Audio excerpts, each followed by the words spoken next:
No estudo da Palavra de Deus, precisamos escavar, extrair, ir mais profundo. Esta é a exegese com Danilza Tomás. A paz do Senhor, amados irmãos, esta é a exegese do texto de Efésios 6, verso 11 a 13 e o verso 18. Assim diz a bendita palavra do Senhor. Revesti-vos de toda a armadura de Deus, para que possais estar firmes contra as astutas ciladas do diabo. Porque não temos que lutar contra a carne e sangue, mas sim contra os principados, contra as potestades, contra os príncipes das trevas deste século, contra as hostes espirituais da maldade nos lugares celestiais. Portanto, tomai toda a armadura de Deus, para que possais resistir no dia mau e, havendo feito tudo, ficar firmes. Orando em todo o tempo, com toda oração e súplica no Espírito e vigiando nisso com toda a perseverança e súplica por todos os santos. Ao analisarmos este texto de Efésios, podemos retirar os seguintes pontos. Primeiro, revestimento. Revestir significa colocar uma segunda camada, nos vestirmos novamente com a armadura de Deus, através da intimidade e da busca constante. Pela graça e pelo amor de Deus, nós estamos cobertos pela sua proteção, mas é necessário que nos revestimos dela através da intimidade.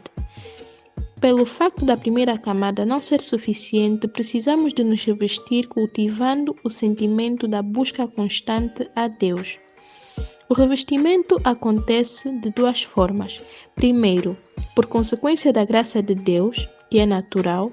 Esta primeira camada, que vemos em João 3,16, não é totalista. Não é suficiente para que estejamos preparados para enfrentar as ciladas de Satanás. E segundo, por causarmos através da intimidade com Deus a necessidade dele nos revestir com toda a sua armadura, ou camada protetora. Esta segunda camada é totalista, porque quando nos entrelaçamos intimamente com Deus, nos tornamos mais capazes de lutar contra o diabo. Segundo ponto, o nosso verdadeiro inimigo. Devemos saber quem é o nosso real inimigo. O nosso real inimigo não é a matéria ou natural, sangue e carne. Quando não sabemos quem é o nosso real inimigo, temos um combate leviano, porque podemos estar a lutar contra um potencial aliado. Quem é o nosso inimigo?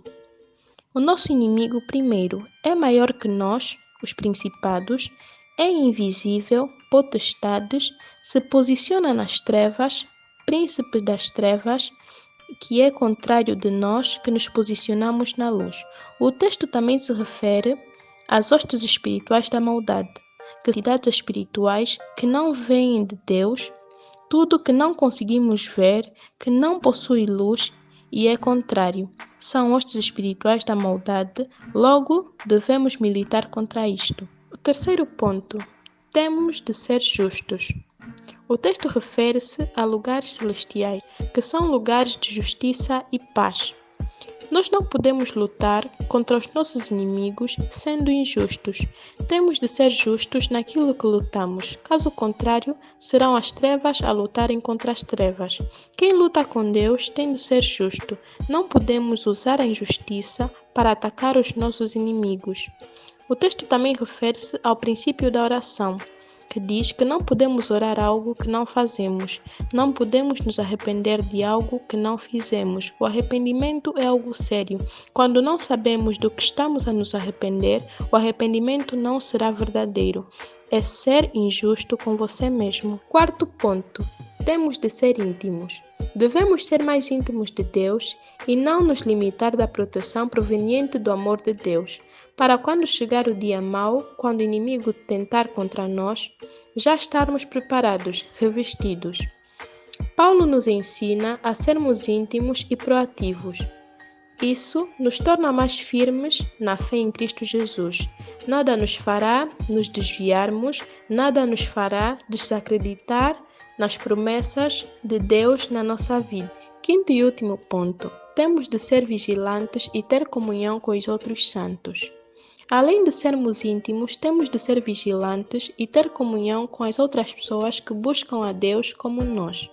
Dentro deste ponto, temos dois aspectos importantes, que são a oração e o princípio da comunhão ou unidade.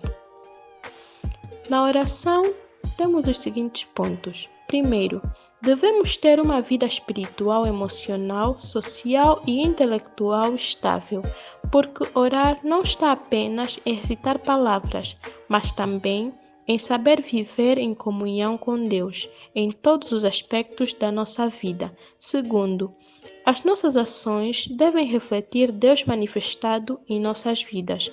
Quando isto acontecer, nós temos resposta.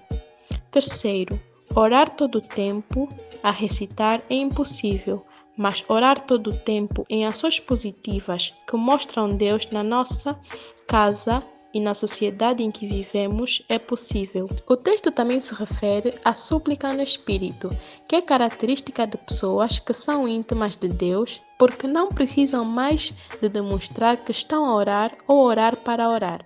É orar automaticamente, andar no sobrenatural, nos olhos espirituais.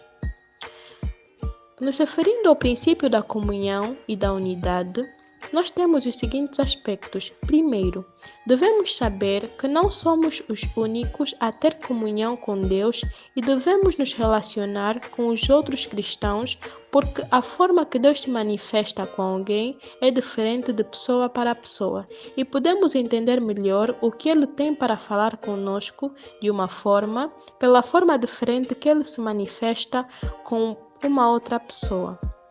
Segundo, não devemos estar convencidos que somos os únicos santos e que Deus só é íntimo conosco. Devemos reconhecer Deus em outras pessoas, porque santos não é um. Se for um, é Cristo Jesus. Santos somos nós, a Igreja de Cristo. Terceiro e último ponto. Não devemos seguir movimentos separatistas, alegando que os outros não têm Cristo. Espero que tenham gostado da exegese. Paz e graça. Os créditos desse vídeo vão para a Miss de João na edição, na voz da Nilza Tomás e na contribuição Elton Tomás. E lembrem-se sempre que a fé está no ouvir a palavra de Deus, e ninguém está à parte no sacrifício de Jesus Cristo na cruz do Calvário. E lembrem-se sempre que a morte na cruz não foi em vão.